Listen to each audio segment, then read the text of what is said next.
আসি আগে আমাদের যে আজকে বক্তব্য তারা বক্তৃতা শুনেন গাঙ্গের উত্তর পাশের মানুষ আমাকে 5টা বছর সময় দেন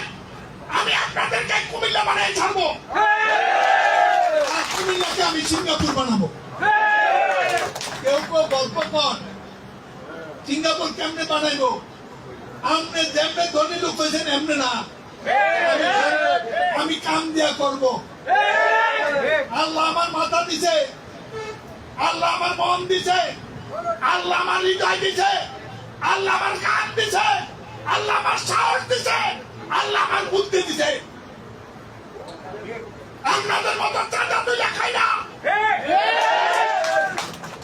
আর কুমিল্লা শহরে জমি কিনা বাড়ি করি নাই কুতুয়ালি আমার বাপের ঠিকানা আমার দাদার ঠিকানা আমার চোদ্দ পুরুষের ঠিকানা আমার নামে কোনো চুরির মামলা নাই